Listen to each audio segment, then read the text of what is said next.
Okay, welcome back to my 7th grade advanced class. We're working problems with many solutions and no solutions. Let's go ahead and try this one out. I got number 7. Classify the equation 33x plus 99 equals 33x minus 99. We have to figure out what's going on over here. I see that we're subtracting something. We're subtracting the same thing over here, of course. I see this is negative 99, which means this would have to be a positive 99 if I was getting rid of it. Over here, I see that this is negative. I could assume it's a negative 99. But if I did, then why would I have 99 and negative 99 on this side? I didn't touch them on either side if I did.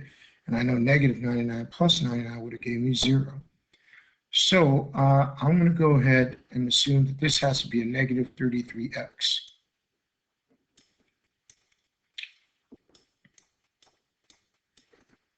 All right, and whether it was this side or that side, it really doesn't matter because both of these are positive. So I have to subtract 33x from this side as well. And now I see that I have 99 and then something minus 99. Well, I can't bring an equal sign down because this does not equal this. So since 99 is, well, never, or not equal to negative 99, the equation has no solutions. All right. Number 8 is yours, so number 9 is not mine. What does it mean if an equation is equivalent to 0 equals 0? Well, if it's 0 equals 0, I'm going to say that what always equals each other. That would mean that that any number would work, so that would be an infinite number of solutions. So for this answer, I'm going to say has, well, you know what, I'm going to type it out because it'll be quicker.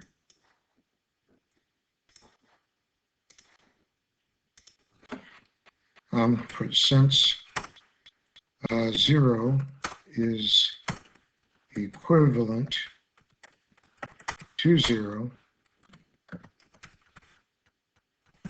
this equation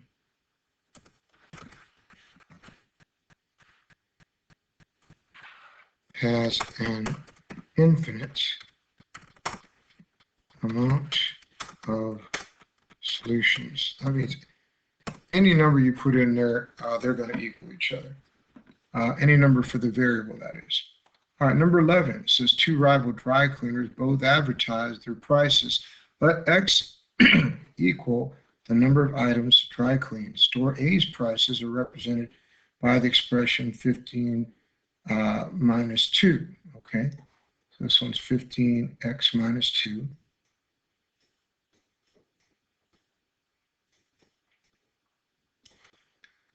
And it says stores B prices are represented by the expression 3 times 15x plus 7.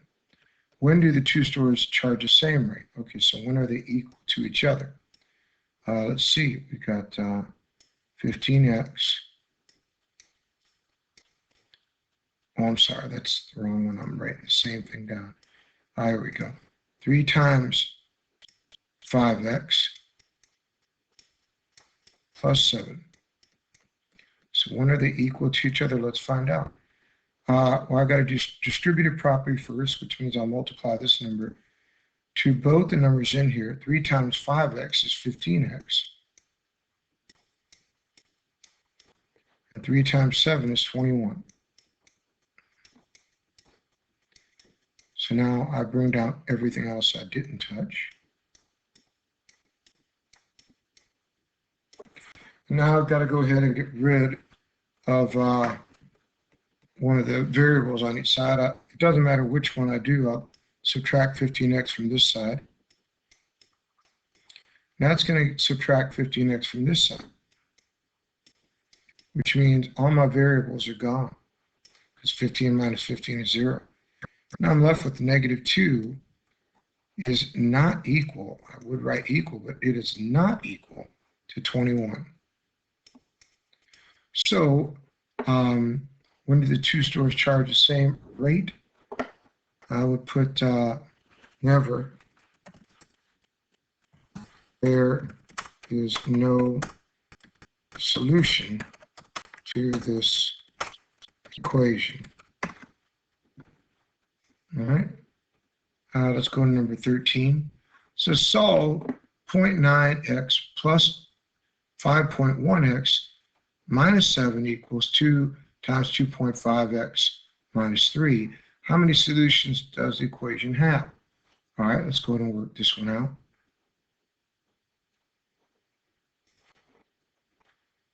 We've got 0.9x plus 5.1x minus 7. That's got to be equal to 2 times 2.5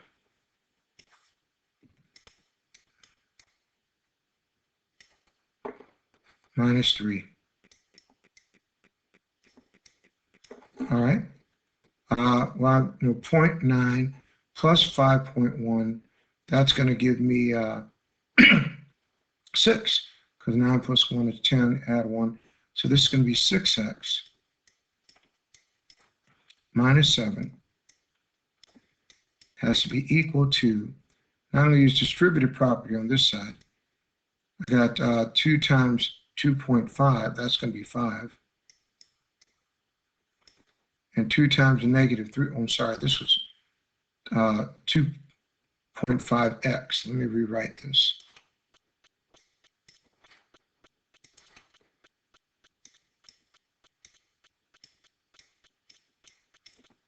Minus 3. Sorry about that. So this is 5x. And negative 3 would be, well, 2 times 3 is 6, so this would be negative 6. All right. We got to combine our x's here. We see that we can subtract 5x from this side. It is the smaller coefficient, so I want to move it so I can make sure x is going to be positive. 6x minus 5x is, well, 1x. And now I bring down the negative 7, the equal sign, and the negative 6. I got to move the numbers over here to get the variable by itself, so I'll add 7.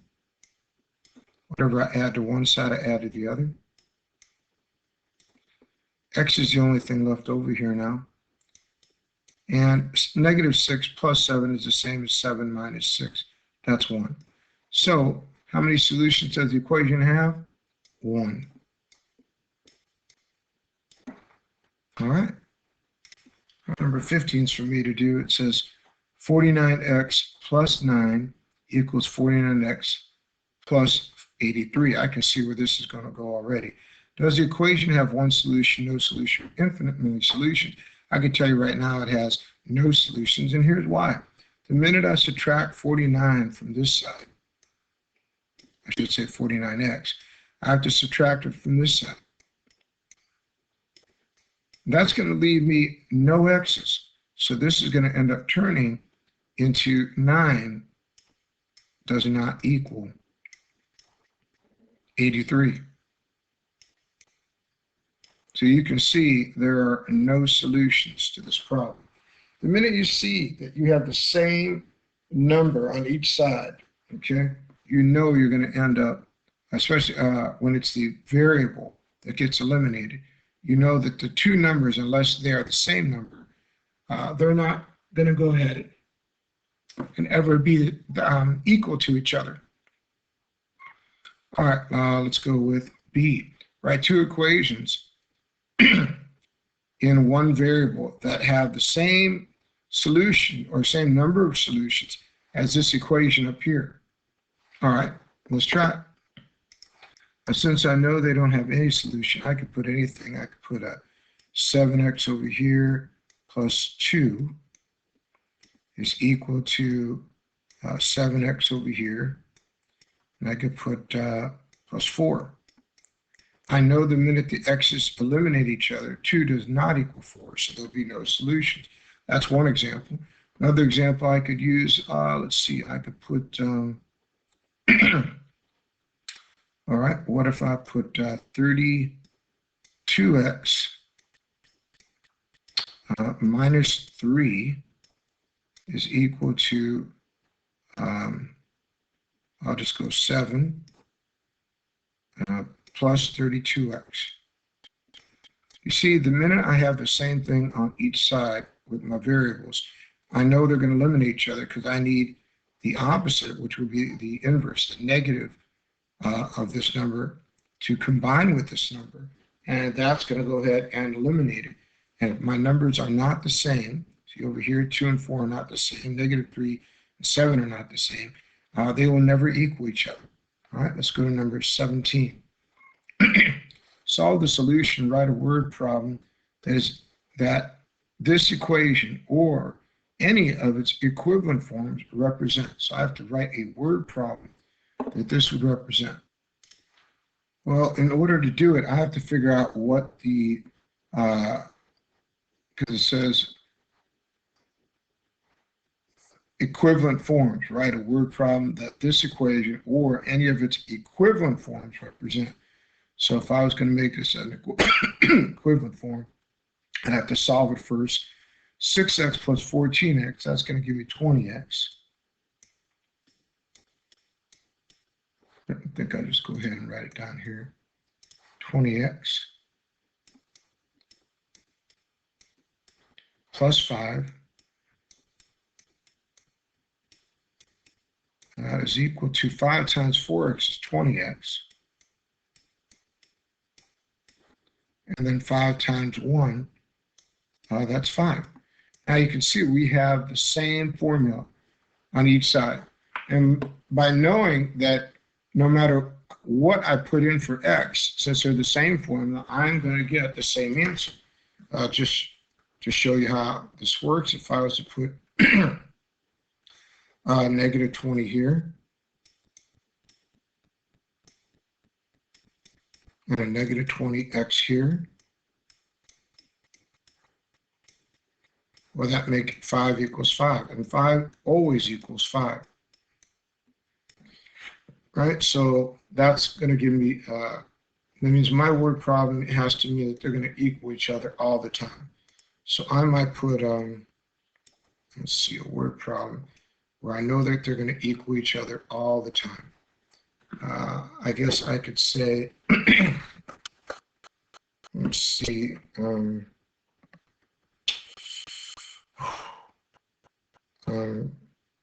Frank gathered, let's just say 20 bags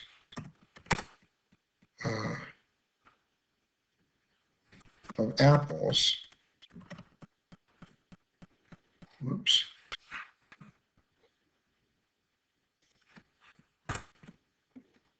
And I'm going to try to give me some room here. I'm making this a little bit smaller letters. There you go.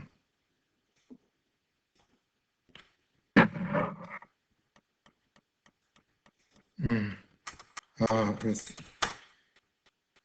an equal number of apples in each bag,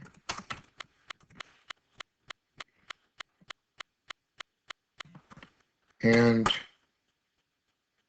5 more.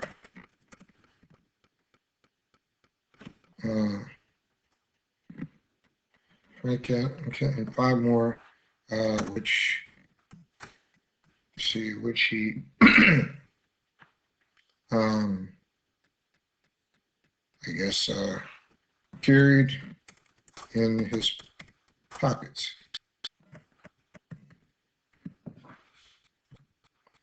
All right, and we could put let's see. There's not a lot of room here to write, is there?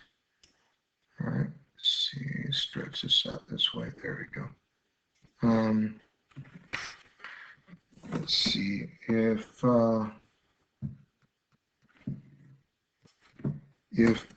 John,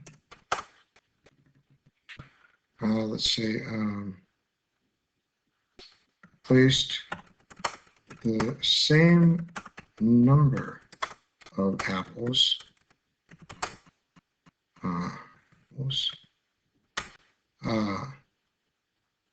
that Frank had in his bags within a barrel, and placed, we can just put 5 more in a bag.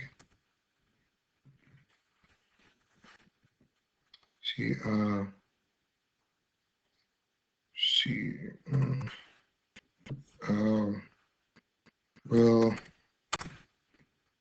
they have the same number of apples? And of course, that answer is going to be yes. The reason for that is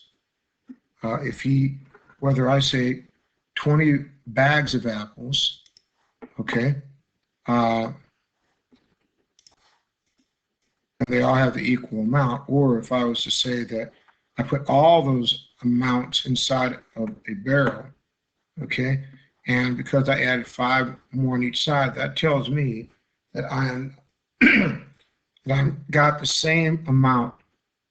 Okay, so it doesn't matter how many apples I say are in the bag. These two, John and Frank, are going to have the same number of apples. Okay, let's go to number 19. Write one equation that has one solution, one equation that has no solutions, and one equation that has infinitely many solutions. Well, at least they're saying I can write an equation this time. So I think I'll use my text. One equation that has one solution might be 5x plus 2 is equal to 4x, and I'll say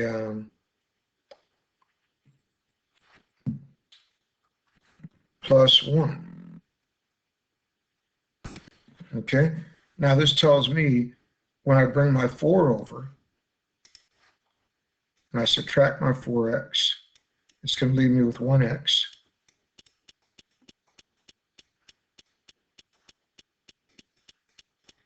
And when I subtract my 2,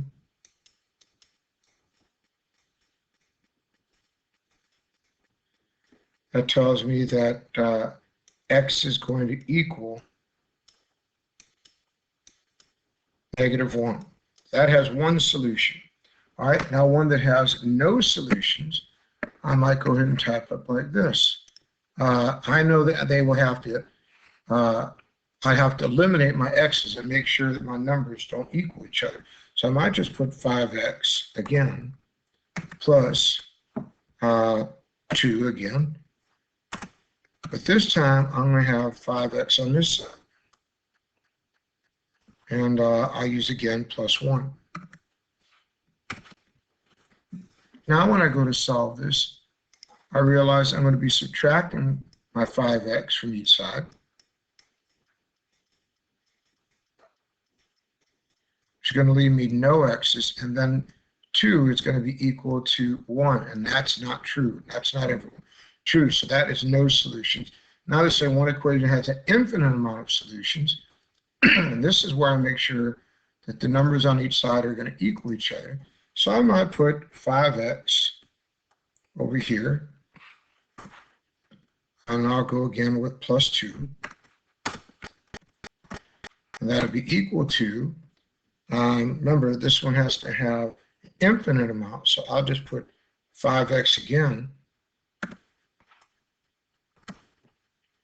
In fact, what I could put is 3x plus 2x. So it's a different equation. And then I'll put plus 2. And now when I go to solve this, this is going to remain 5x plus 2. And now this side is going to turn to 5x plus 2 because I'm going to combine my 3x plus my 2x. When I subtract my 5x on this side, and I subtract it on this side, I see I have 2 equals 2, and 2 will always equal 2. So that one will have infinite many solutions. All right, let's go to number 21. 21 says solve 6x plus 26x minus 10 equals 8 times 4x plus 10. Let's give this a shot. We got 6x plus 26x. That's going to give us 32x. Minus 10. Now 8 times 4 is also 32x. 8 times 4x is 32x. And this is 8 times 10, which is plus 80. All right. Had I done this incorrectly and not distributed my properties correctly, I might have thought this was a plus 10, but that's not true. Now I'm going to subtract 32x from each side. And I think you know where this is going now. Now negative 10 is equal to 80, and that is never true. Okay, so this has no solutions.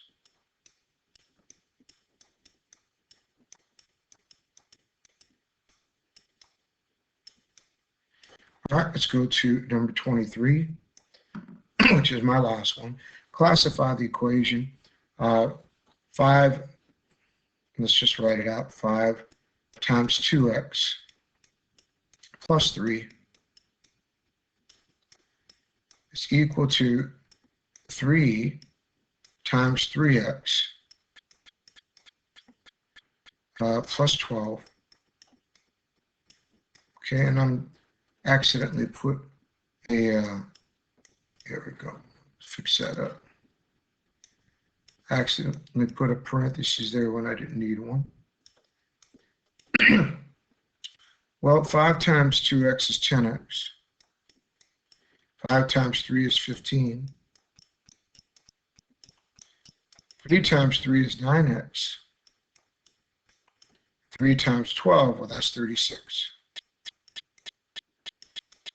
Already, I know I'm going to have one solution, and here's why. My negative 9x is going to eliminate my positive 9x, but whatever I subtract from one side, subtract from the other. 10x minus 9x is x by itself. Now x plus 15 is equal to 36. Now I have to subtract 15 to isolate my variable. Whatever I subtract from one side, I subtract from the other. And now I see that x is always going to be equal to, well, 36 minus 15 is 21. All right, so that is one solution. All right, the rest were for you to do, so we'll grade them in class. Have a great night, and see you.